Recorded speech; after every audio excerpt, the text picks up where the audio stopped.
SWRD Bandaranaike National Memorial Foundation.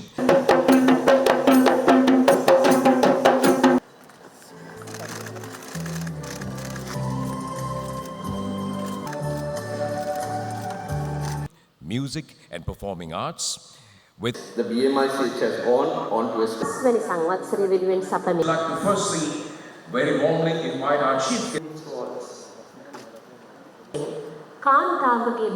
highest revenue generator Opportunity to thank the Bandaranaike. The private sector. We have undertaken an academy of youth leadership to train youth leaders. The Non-Aligned Summit of 1976 was held in this.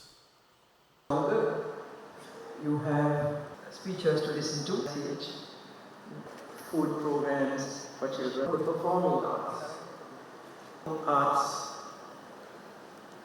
This is with scientific knowledge, something hopefully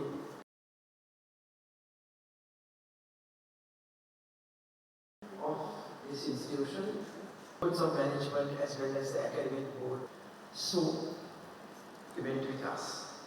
I also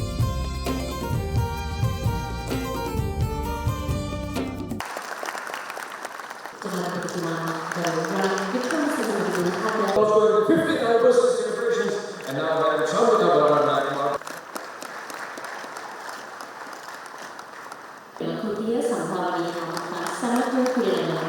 This great journey, this ජනපත වීම ආරම්භිතින් මේ කෘතිය තුළ මේ වසර 50 අභිමානවත් කතා කිරීමේ සුවිශේෂී මොහොතයි.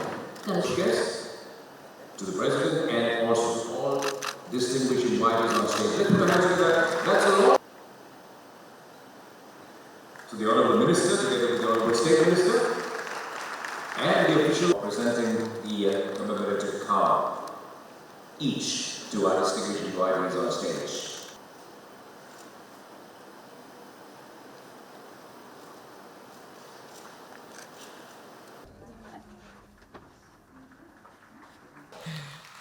The Sri Lanka Book Publishers Association. More time for the British Council Sri Lanka. And in that, I find a lot of precedent in going back to the non-aligned movement and the Bandung Conference. We should now uphold Bandung principles, which again is repeated in the non-aligned movement. We should hold clear to it and steadfast to it, because it was the first gathering of Asia-African countries. It had China, it had Japan, it had Indonesia.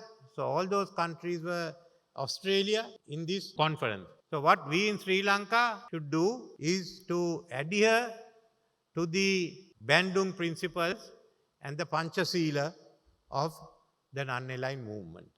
That is still valid for today.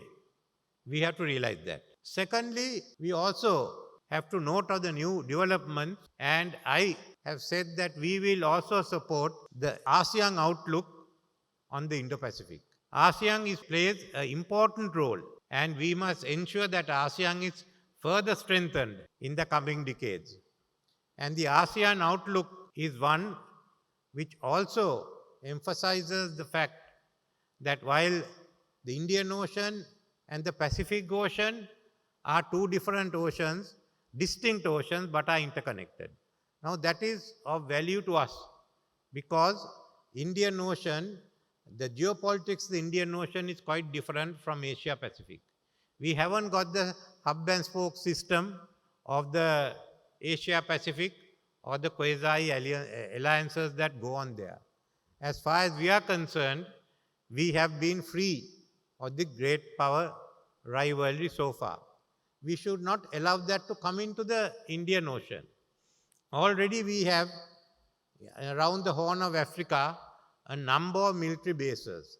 They came in when piracy was at its height, and as far as Sri Lanka is concerned, we are of the view that they should work with the African Union, which is responsible for the regional security of the African continent. So we have first the Bandung principles and the Panchasila. Secondly, the ASEAN outlook, especially the distinct nature of the two oceans. And therefore, when it comes to the Indian Ocean, to ensure that we are not involved in great power rivalry, we should go back to the Indian Ocean peace zone concept, that we should not have great power presence in the context of rivalry.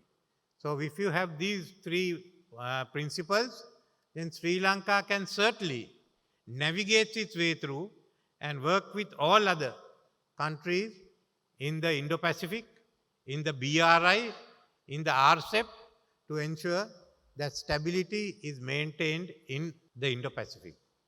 So this is a journey in which this hall is a symbol. This hall is an institution.